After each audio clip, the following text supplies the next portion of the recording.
성경 말씀 에레미야서 49장 말씀 봅니다.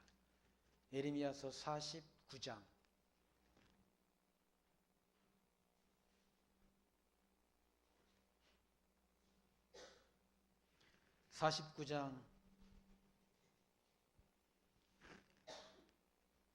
1절 말씀부터 봅니다. 암몬 자손에 대한 말씀이라. 여호와께서 이같이 말씀하시되 이스라엘이 무자하냐 상속자가 없느냐 말감이 갓을 점령하며 그 백성이 그 성읍들의 거함은 어찌 미뇨. 그러므로 나 여호와가 말하노라. 보라, 날이 이르리니 내가 전쟁 소리로 암몬 자손의 납바에 들리게 할 것이라. 납바는 거친 무더기가 되겠고 그 촐락은 불에 탈 것이며 그때 이스라엘은 자기를 점령하였던 자를 점령하리라. 여호와의 말이니라.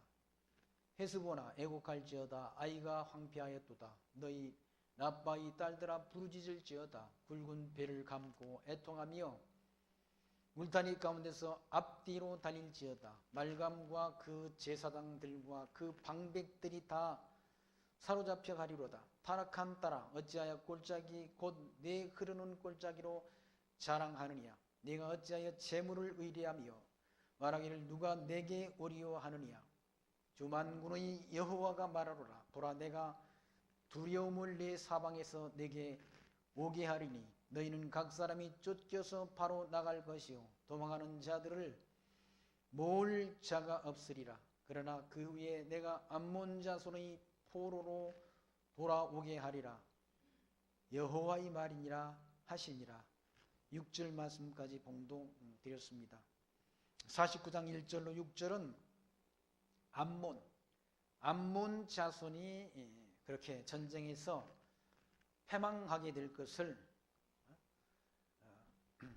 에레미야 선지자를 통해서 미리 예언하는 예언의 말씀이 기록되어 있습니다. 그러니까 47장, 48장, 47장부터 블레셋과 그리고 암몬이 멸망한다는 예언을, 그러니까 이방 나라의 멸망을 지금 에레미야 선지자를 통해서 예언하게 하는 그런 말씀이 기록되어 있습니다. 이방 나라가 그러니까 대적대에 의해서, 바벨론 군대에 의해서, 그러니까 유다도 망했는데, 그러니까 이방 나라도 하나님이 가만두시지 않고 그와 같이 모압과 블레셋, 그리고 오늘은 암몬 자손도 망한다. 암몬 자손, 그런 자손들이 다 사실은 이 사해바다,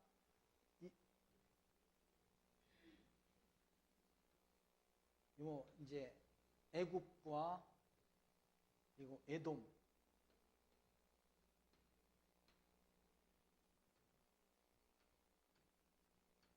그리고 여기 모압과 암몬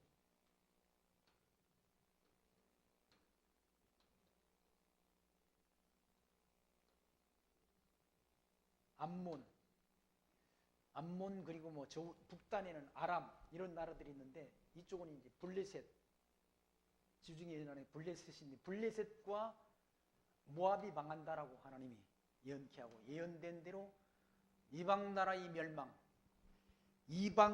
멸망도 하나님이 예레미야 선지자를 통해서 예언케 하고 예언된 대로 망하게 한다.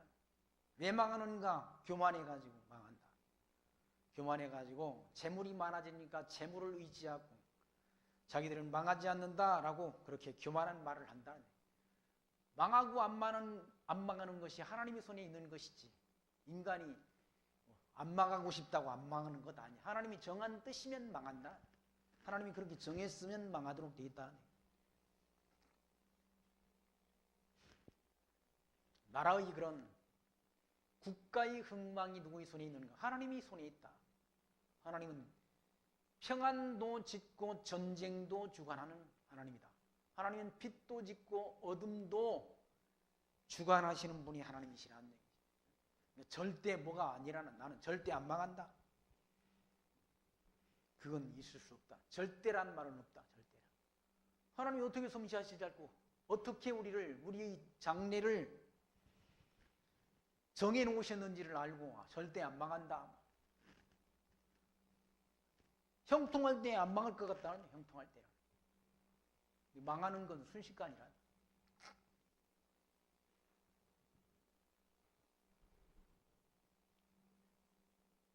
그러니까 형통도 곤고함도 하나님의 손에 있다는 얘기죠.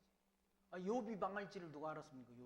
욥처럼 하나님을 잘 섬기고 하나님을 경외하는 자가 세상에 없다라고 하나님이 욥의 신앙을 칭찬했는데 그 신앙 좋은 욥도 하나님이 망하게 하시니까 그냥 망해버리고 그의 재산, 그의 가족 그리고 그의 가정이 다 파괴되고 자기 몸마저도 병들어 다 죽게 될 그런 형편에 처하게 되지 않습니까? 그러니까 하나님은 주시기도 하시고 하나님은 거두가시기도 하나님이 하신다. 욥은 주신 자도 여호와시고 가져가시는 분도 여호와시오니 여호와 이름이 찬송을 받으실지로다라고 찬송하지 않습니다. 가져가는 건 하나님이 가져간 게 아니에요. 갈대아 사람들이 가져갔지. 그러니까 하나님이 갈대아 사람들을 통해서 재산을 뺏어가고 욥의 그 많은 자녀들 10명의 자녀가 한꺼번에 결국 집이 무너져 죽게도 하나님이 하시는 하나님이라. 그러니까 하나님이 다 하시는 것이죠. 하나님이 직접 와서 욥의 재산을 가져가는 것이 아니라 이방 군대를 통해서 이방 나라의 대적들을 통해서 재산을 가져가게 하시고 자녀들도 집이 무너져서 다 죽게 만드시고 그 욥의 아내마저도 욥을 떠나가는 그런 환경을 누가 만드셨는가? 하나님이 만드셨다. 하나님이 누굴 통해서? 사단을 통해서. 하나님이 직접 하시는 게 아니라 사단을 통해서 하신다는 거예요. 하나님이 누굴 통해서 암몬 자손을 멸하시는가? 바벨론 군대를 통해서 암몬 자손을 때리신다는, 이방 나라를 때린다. 왜 이방 나라를 치시는가? 교만해가지고 하나님이 택한 백성들을 비난하고 그런 죄가를 갚으신다는 얘기죠. 암몬에게. 암몬 자손에 대한 말씀이라 여호와께서 이같이 말씀하시되 이스라엘이 무지하냐 상속자가 없느냐 말감이 갓을 점령하며 말감은 그러니까 암몬 자손들이 섬기는 그런 신이란 얘기죠. 또는 밀곰 또는 몰렉이라고도 일컫는 그런 암몬의 신이란 얘기. 암몬의 신. 그 암몬 사람들이 갓을 점령하며 그 백성이 그 성읍에 거하면 어찌미뇨. 그러므로 나 여호와가 말하노라 보라 날이 이르리니 내가 전쟁 소리로 암몬 자손의 납바에 들리게 할 것이라. 납바는 거친 무더기가 되있고 그 촌락은 분에 탈 것이며 그때 이스라엘은 자기를 점령하였던 자를 점령하리라. 여호와의 말이니라. 그러니까 말감이라는 이 신, 이 모압 사람들이 이스라엘 땅을 점령했다. 하나님께서 그 원수를 갚아주신다는 얘기예요. 그래서 납바, 암몬의 도성 성읍인 납바가 무더기가 된다. 무더기가 된다. 전쟁이 일어나면 다 뭡니까? 패하게 되면 다 폐허가 되질 않습니다. 폐허. 전쟁에서 패하면 폐허가 된다. 불타버리고 성읍도 다 불타버리고 다 살아남은 자가 없자. 살아남은 자는 다 전쟁의 참상은 비참하다는 거예요.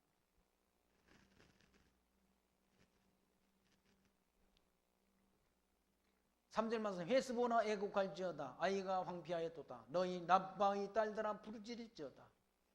전쟁으로 이와 같이 이방 군대가 결국 암몬 땅을 점령하게 될 때 다 황폐하게 된다.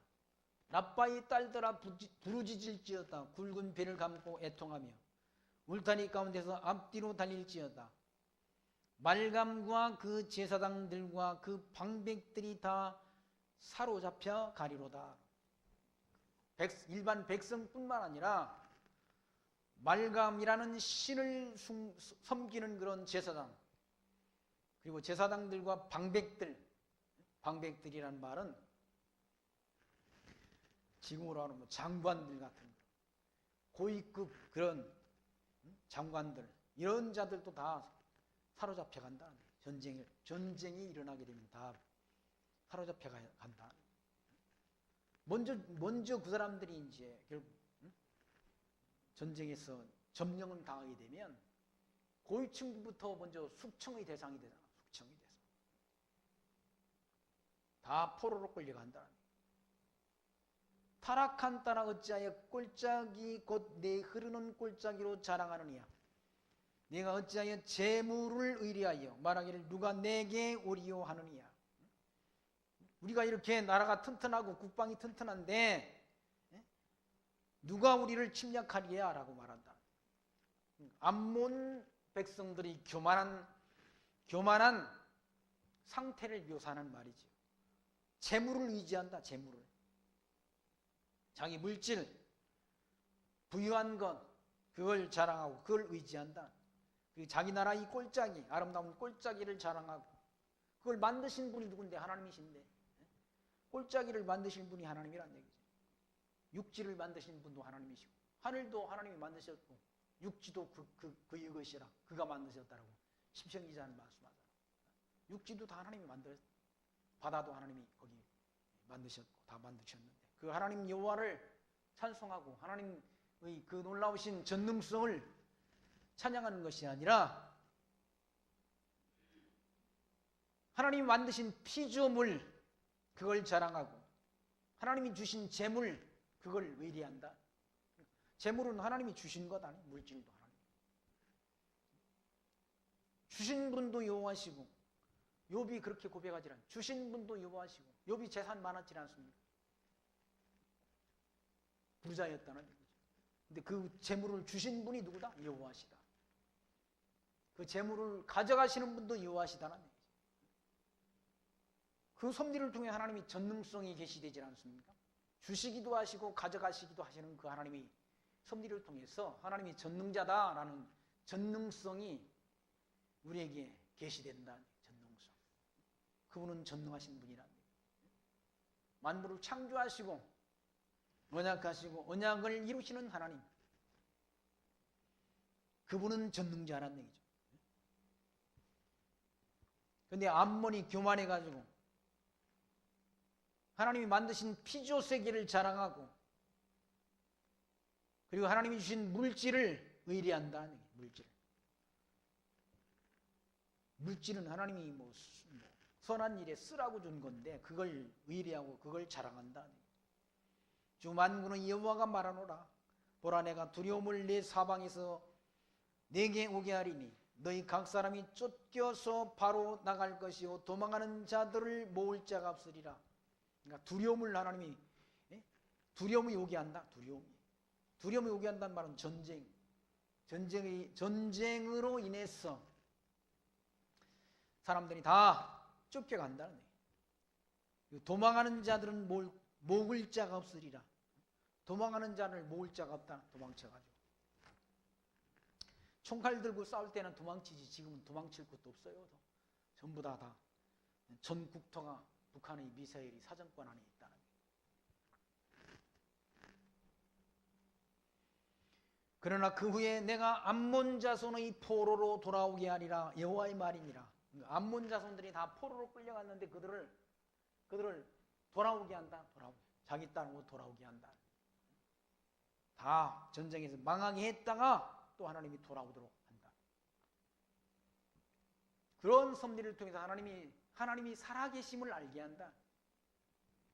언약대로 이루시는 여호와이신 것을 하나님의 백성들에게 알게 하는 섭리를 행하시는 것이죠. 그리고 심판하시는 하나님, 이방 나라를 심판하시는 하나님.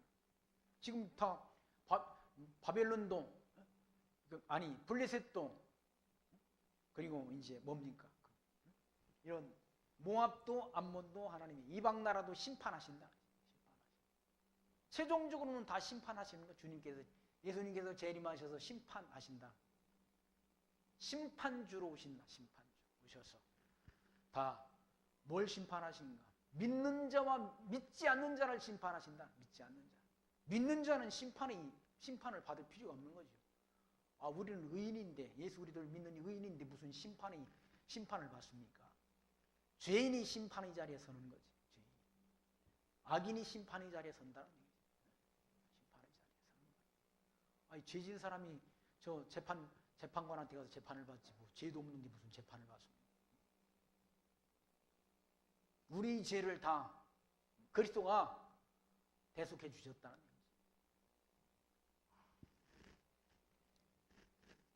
열방은 다 심판의 자리에 서게 된다는 거예요. 다음은 7절부터는 에돔 백성들이 그런 받을 심판에 관한 말씀이 기록되어 있습니다. 에돔에 대한 말씀이라 만군의 여호와께서 이같이 말씀하시되 대만에 다시는 지혜가 없게 되었느냐? 명철한 자에게 모략이 끊어졌느냐? 그들의 지혜가 없어졌느냐? 드단 거민들아 돌이켜 도망할지어다. 깊은 데 숨을지어다. 내가 에서의 재난을 그에게 임하게 하여 그를 벌할 때 이르게 하리로다. 그러니까 이건 에돔은 에서, 그러니까 리브가의 복중에 에서와 야곱이 있었지 않습니까? 야곱은 하나님이 사랑했고 에서는 하나님께서 미워했다는 에서의 후손들이 에돔 족속들이 사해바다 남단에 사는 그런 에돔 족속들이라는 그들을 하나님께서 심판하신다는 거예요. 그들에게 재난이 임하게 된다. 에서의 재난을 그에게 임하게 하여 그를 벌할 때가 이르게 하리로다. 벌할 때, 하나님이 벌 줄 때가 벌 줄 그런 시기가 임하게 한다. 포도를 거두는 자들이 내게 이르면 약간의 열매도 남기지 아니하겠고 밤에 도적이 오면 그 욕심이 차기까지 멸하느니라. 포도를 거두는 자들이 약간의 열매 조금도 남기지 않고 다 그 열매를 따가는 것처럼 밤에 도적이 오면 욕심이 차기까지 멸하는 것처럼 에돔 족속을 하나님이 그렇게 심판하신다는 거죠. 남기지 않고 다 심판하신다.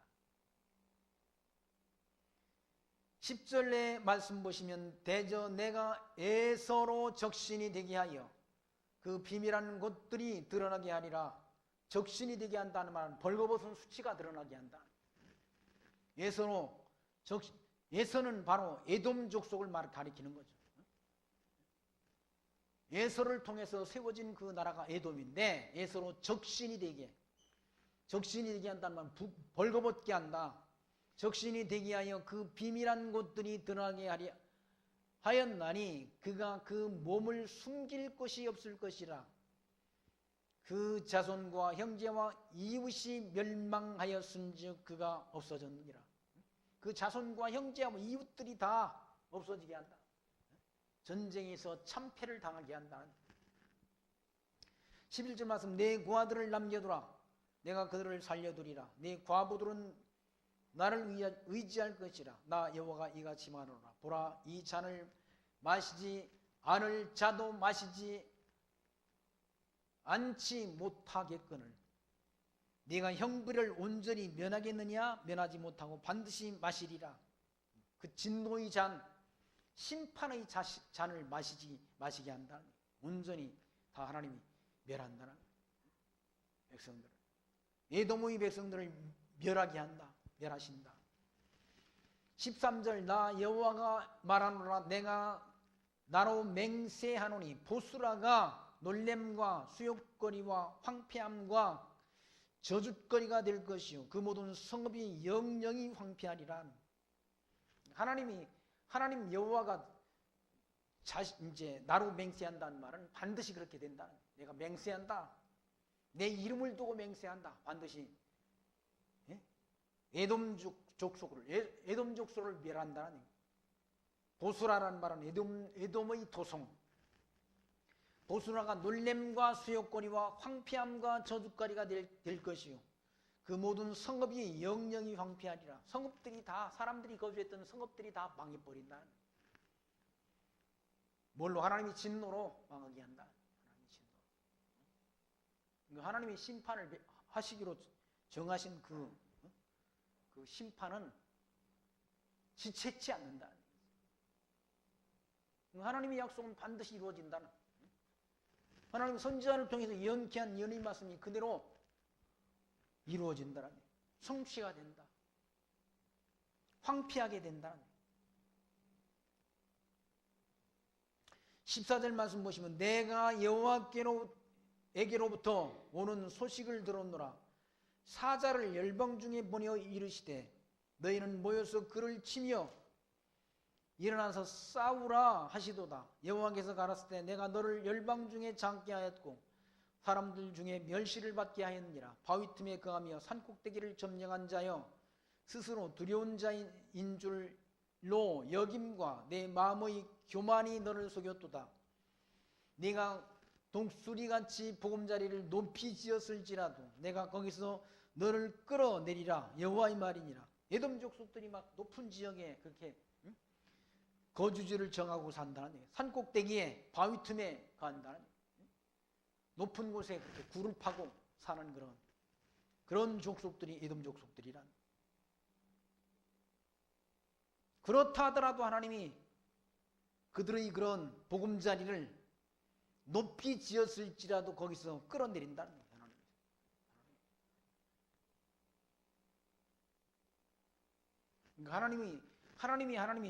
하나님께서 정하신 뜻을 아무도 뒤바꿀 수 없다는 얘기죠.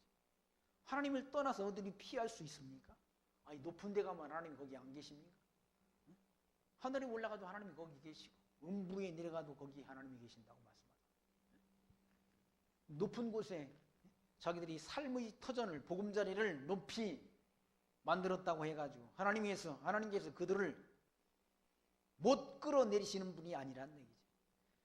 보금자리를 높이 지었을지라도 내가 거기서 너를 끌어내리리라. 여호와의 말이야. 끌어내린다 하나님께서. 17절 에돔이 놀라운 것이 되리니 그리로 지나가는 자마다 놀라며 그 모든 재앙을 인하여 비웃으리로다. 그들이 받은 그런 재앙을 인해서 지나가는 사람들이 다 비웃는다는 얘기죠. 야, 과거에 화려했던 높은 곳에 집을 지어놓고 살았던 에돔 족속들을 지나가는 사람들마다 다 비웃게 된다는 얘기죠. 패망함으로 인해서. 나 여호와가 말하노라. 소돔과 고모라와 그 이웃 성읍들이 멸망된 것 같이 거기 가는 사람이 없으며 그 중에 우구할 아무 인자가 없으리라. 소돔과 고모라 성이 다 멸망당했잖아요. 소돔과 고모라 성이 멸망당했다는 거예요. 롯이 거했던 그 화려했던 성읍, 아주 발달된 그런 문명을 가졌던 그 소돔과 고모라 성이 다 타락으로 인해서 하나님께서 멸망시켜버렸다.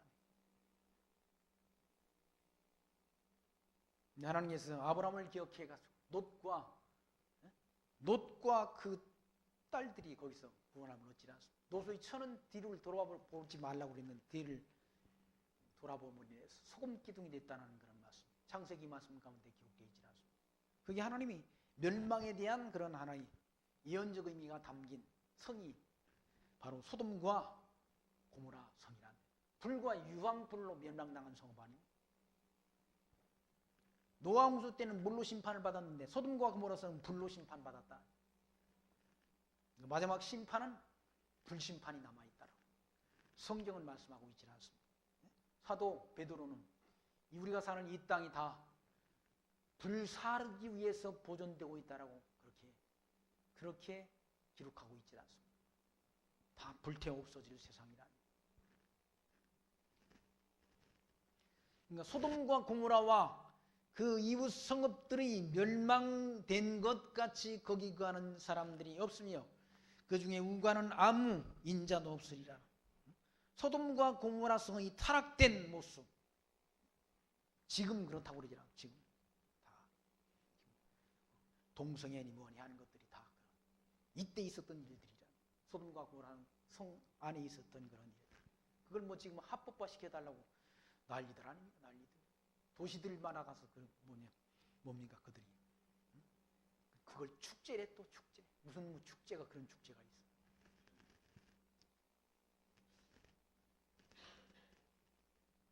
타락의 극치로 간다. 극치로. 19절 말씀 보라 사자가 요단의 수풀에서 올라오는 것 같이 그가 와서 견고한 처소를 칠 것이라. 내가 즉시 그들을 거기서 쫓아내고 택한 자를 내가 그 위에 세우리니 나와 같은 자 누구며 나로 더불어 다툴 자가 누구며 내 앞에 설 목자가 누구냐. 하나님께서 다 그렇게 망하게 하시고 하나님 앞에 설 자가 아무도 없다는 거예요. 하나님은 창조주이시고 전능자시고 우리는 그의 앞에 피조물이고 우리는 무능한 존재인데 하나님 앞에 누가 설 자가 있습니까? 아무도 하나님 앞에 설 자가 없다. 인간은 다 잠시 있다가 없어지는 풀과 같은 존재야. 인생은 그날이 풀과 같다고 그러더라. 그 영화는 풀의 꽃과 같다. 풀은 마르고 꽃은 떨어지되 하나님의 말씀만이 세세 무궁토록 있다라고 성경은 말씀하지 않습니다. 풀은 다 말라 떨어지도록 마르도록 되어 있고 꽃은 떨어진다. 하나님 앞에 아무도 하나님 앞에 설 자가 없는 거예요. 하나님 앞에 하나님이 심판을 거스릴 그런 피조물은 없다. 20절 말씀 그런즉 에돔에 대한 나 여호와의 도모와 대만의 거민에 대하여 경영한 나 여호와의 뜻을 들으라.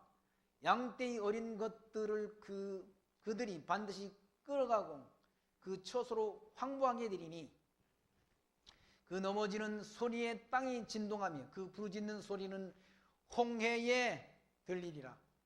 보라 원수가 독수리같이 날아와서 그 날개를 보스라 위에 펴는 그날에 에돔 용사의 마음이 구루하는 여인 같으리로라라고. 에돔이 망한다. 에돔 족속. 그러니까 모압과 암몬과 에돔이 망한다.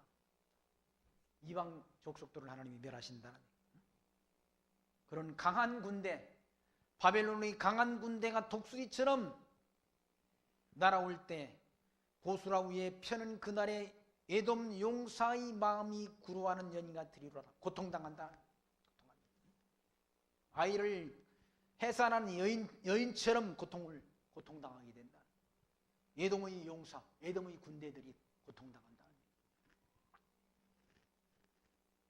하나님이 심판이 있대. 다메섹이 받은 심판 23절 말씀부터 다메섹은 아람이라는 나라의 수도가 다메섹인데 아람이라는 나라도 하나님이 치신다. 아람도. 그러니까 뭐 에돔, 모압, 암몬, 아람 이런 나라들을 하나님이 다 이방 나라를 하나님이 심판하신다는 거예요. 블레셋 이런 나라들. 그러니까 심판의 대상은 모든 그런 이방 나라 백성들을 다 심판하신다는 거예요. 예수님께서 오셔서 다 심판하실 때는 심판의 하나님이 택한 백성이 아니고는 다 심판의 대상이죠. 택한 백성은 먼저 구원을 얻지 않습니까? 언제? 그리스도 재림 때 다 부활하도록 되어 있다. 그리고 그때 살아서 있는 자들은 변화된 몸으로 공중으로 끌어올려 주를 영접하게 한다고 성경은 말씀하지 않습니다. 그때까지 살아있는 자는 변화되고 죽은 자들은 먼저 부활하도록 되어 있다. 그게 데살로니가 4장에 있는 말씀이란 살아있는 자도 결단코 앞서지 못한다라고 말씀하면서 죽은 자들이 먼저 부활하고 살아있는 자는 변화돼서 공중으로 끌어올려 주를 영접하게 하시리니 라는 말씀이 데살로니가 전서 4장 말씀에 기록되어 있다. 그러니까 예수 믿는 자들은 그때야 예수님 재림 때까지 먼저 믿은 자들은 죽은 자들이 부활하고 그때 살아서 믿는 자들은 변화된 몸으로 공중으로 끌어올려 주를 영접하게 한 다음 천년왕국을 맞이하도록 되어 있다는 거예요. 천년왕국이 있다라고 성경은 분명히 말씀하고 있는데 또 천년왕국이 없다라고 주장하는 신학자들이 많잖아요. 신학자들이 천년왕국이 없다라고 주장하는 신학자들이 더 많아, 비율적으로. 성경이 있다는데 왜 없다고 그러는지. 예수님 오신 그날로부터 예수님 재림 때까지가 상징적으로 천년왕국이라고 주장하는 학자들의 숫자가 더 많다. 학자들이 숫자가 많다고 그게 진리입니까? 그게 아니라 성경이 진리지, 성경이. 성경은 분명히 1,000년 동안 왕노로 탄다고 그러는데 왜 그걸 상징적으로 해석을 하냐고. 지멋대로 해석을.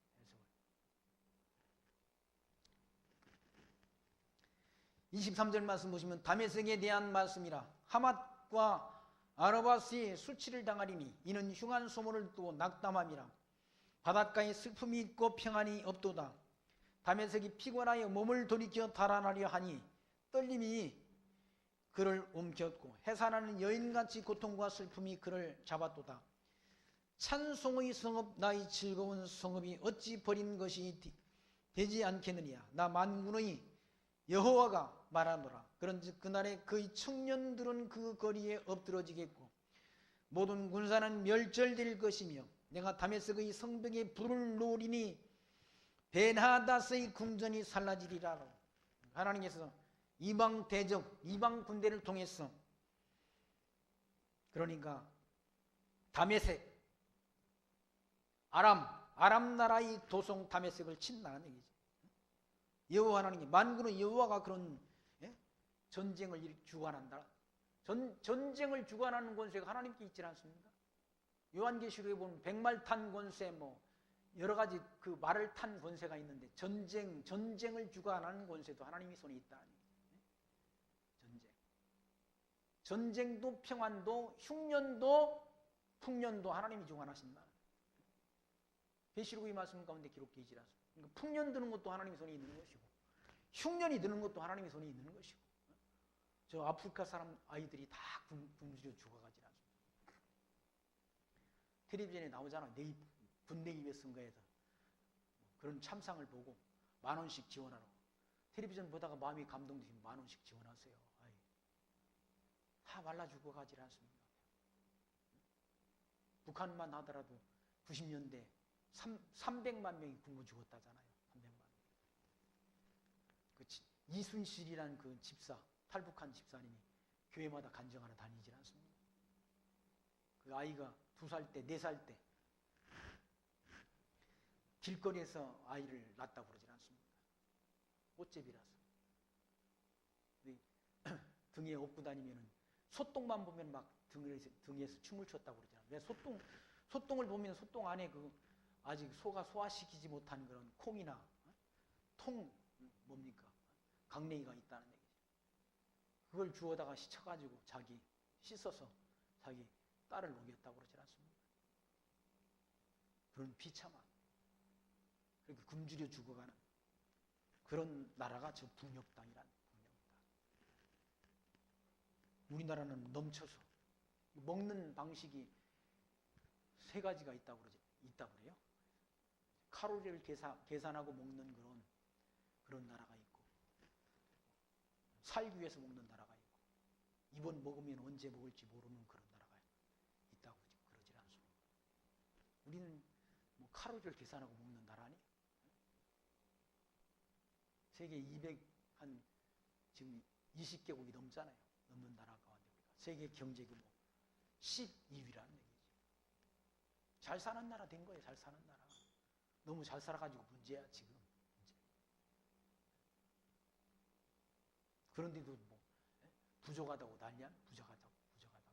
아프리카 좀 가봐 좀. 저 북한도 가보든지. 북한이 살기 좋은 나라면 가보고. 굶주려 죽어가는 사람들을 보라고. 그래야 감사가 나오지.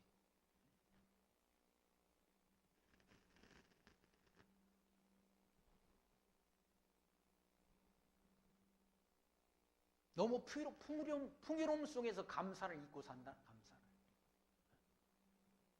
우리 어릴 때만 하더라도 얼마나 가난한 사람들이 많았는지. 이렇게 굶주리는 사람들이 많았다는 얘기죠. 60년대, 70년대 굶주리는 사람들.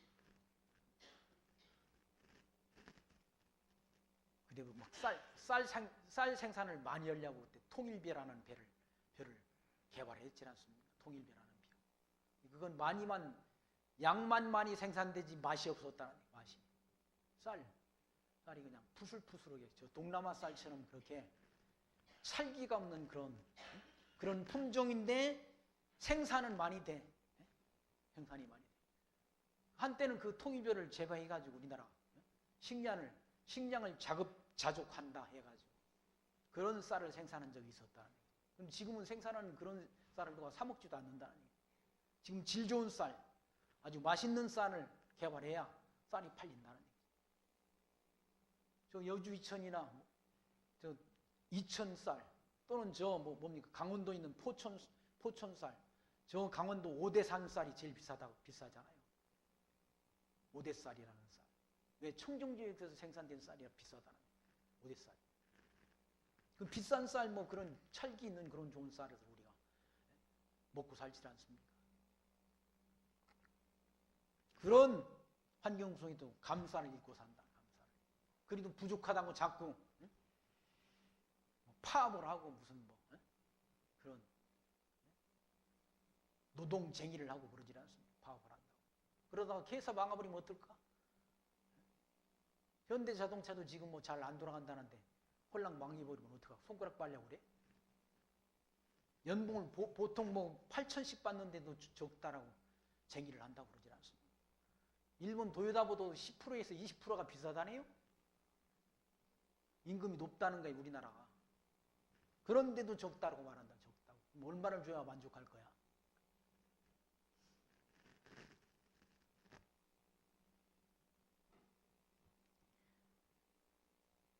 전쟁을 통해서 하나님께서 다메섹 아람 나라의 전쟁을 통해서 그 성이 황폐하게 된다. 26절 나 만군의 여호와가 말하노라 그런즉 그날에 그의 청년은 그 거리에 엎드러지겠고 모든 군사는 멸절될 것이며, 그러니까 아람의 군대가 다 멸절된다는 얘기죠. 내가 다메섹의 성벽에 불을 놓으리니 베나닷의 궁전이 살라지리라. 성벽이 불타고 왕궁이 불타버린다. 베나닷의 왕궁, 아람의 왕궁이 불타버린다는 얘기죠. 바벨론 왕 느부갓네살에게 공격된 바 게달과 하솔 나라들에 대한 말씀이라. 그러니까 하나님께서 바벨론 느부갓네살을 통해서 유다만 공격한 것이 아니라 이방 나라도 다 점령하도록 한다. 바벨론 왕을 통해서 느부갓네살을. 그러니까 느부갓네살은 이방 나라들까지 유다 나라까지 때리는 몽둥이로 준비한 게 바벨론 제국이라. 유다만 포로로 끌어가는 것이 아니라 이방 나라까지 다 바벨론 왕 느부갓네살의 손에 맡겨서 그렇게 점령당하도록 하나님이 역사하신다는 말씀이죠. 거기 28절 바벨론 왕 느부갓네살에게 공격된 바 게달과 하솔 나라에 대한 말씀이라. 여호와께서 이같이 말씀하시되 너희는 일어나 게달로 올라가서 동방 자손들을 멸하라. 하나님께서 느부갓네살에 그런 힘을 주시는 거예요. 왜? 멸하라고 멸할 권세를 주었다.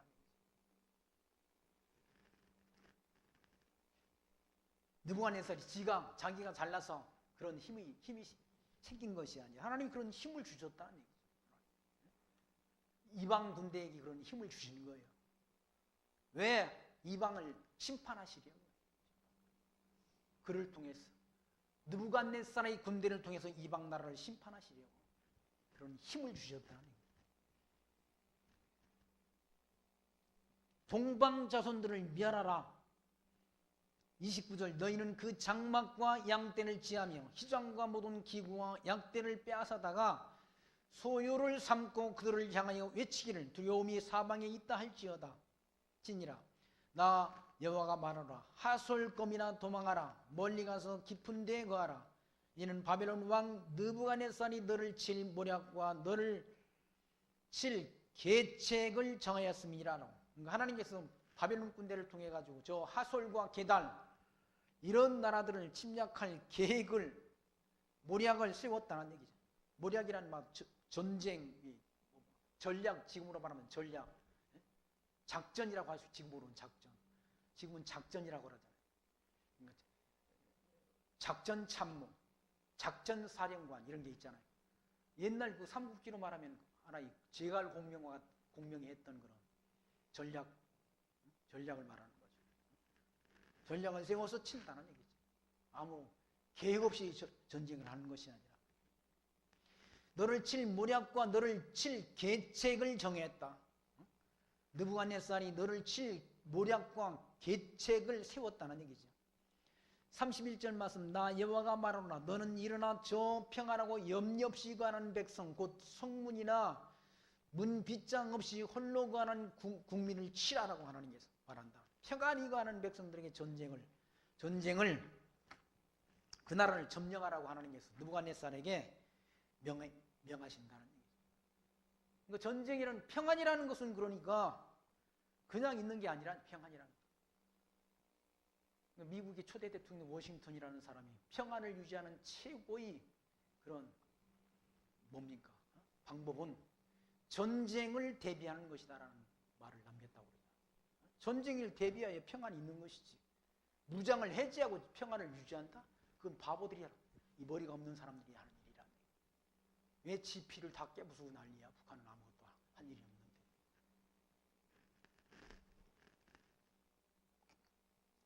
북한이 핵무기를 포기했습니까? 안 했잖아요. 근데 지피를 다 깨부수고 난리야. 제정신인지 모르겠어.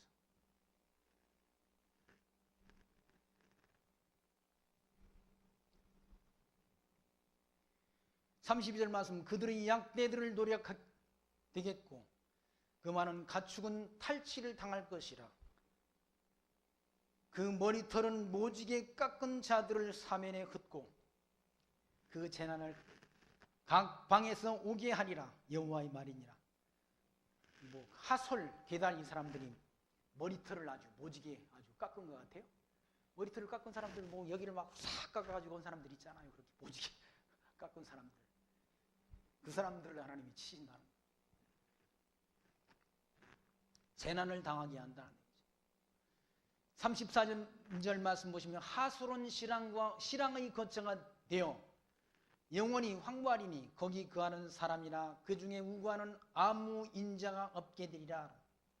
하솔은 실랑의 거처, 그러니까 들짐승들이 거처가 된다는 얘기죠. 왜? 사람들이 살 수 없는 그런 황무지가 된다, 황폐하게 된다. 34절 말씀 보시면 유다왕 시드기야의 즉위한 지 오래지 아니하였어. 엘람에 대한 여호와의 말씀이 선지자 예레미야에게 임하니라. 가라사대 나 만군의 여호와가 이같이 말하노라. 보라 내가 엘람의 힘의 으뜸되는 활을 꺾을 것이요 하늘의 사방에서부터 사방 바람을 엘람에 이르게 하여 그들을 사방으로 흩으리니 엘람에서 쫓겨난 자의 이르지 아니하는 나라가 없으리라. 나 여호와가 말하노라. 내가 엘람으로 그 원수의 앞 그 생명을 찾는 자의 앞에 놀라게 할 것이며 내가 재앙 곧 나의 진노를 그 위에 내릴 것이며 내가 또 그 뒤로 칼을 보내어 그를 진멸하기까지 할 것이라. 내가 나의 우위를 엘람에 부풀고 왕과 족장들을 그곳에서 멸하리라. 여호와의 말이니라. 그러나 끝날에 이르러는 내가 엘람의 포로를 돌아오게 하리라. 여호와의 말이니라. 엘람도 하나님이 쳤다가 치셨다가 끝으로 그 포로된 백성, 바벨론 느부갓네살에 의해 포로를 끌려갔던 백성들을 그 땅으로, 엘람 땅으로 다시 돌아오게 하실 것을 선지자 예레미야를 통해서 예언케 한 예언의 말씀이 39절까지 말씀 가운데 기록된 것을 확인해 봤습니다. 그러니까 하나님께서 미리 이와 같이 이방 열국을 멸하실 것을 선지자를 통해서 예언케 하시고 예언된 대로 이루셨다.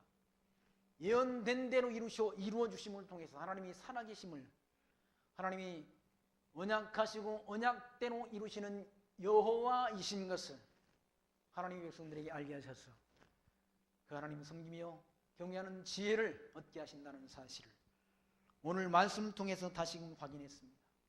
그 하나님이 살아계셔서 지금 현재의 역사도 하나님이 주관해 가신다. 그러니 두려워하지 말고 그 하나님 범사에 인정하고 모든 영광과 존귀와 찬송을 하나님께 드리며 살아가는 지혜 늘 마음속에 간직하고 사시기를 부탁드리며 말씀 여기까지 확인하고 마칩니다. 기도합니다. 하나님 감사합니다. 오늘 또 예레미야 선지서의 말씀을 통해서 예레미야 선지자를 통해서 이방 나라의 멸망을 예언케 하시고 예언된 대로 이루어 주신 과거의 역사를 통해서 하나님이 살아계심과 언약대로 이루시는 여호와이신 것을 다시금 확증 얻고 그 하나님 섬기며 경외하는 지혜를 얻게 하신 하나님 감사합니다. 이 광야 같은 거친 인생길 이 땅 위에 살아가는 동안 이 하나님을 섬기며 경외하는 지혜 잊지 않게 하시고 범사의 하나님 인정하며 모든 영광과 찬송을 하나님께 드리며 살아가는 지혜로운 하나님 나라의 백성들로 살아갈 수 있도록 우리를 은총 가운데로 늘 인도해 주옵소서. 예수님 이름으로 감사하며 기도합나이다. 아멘.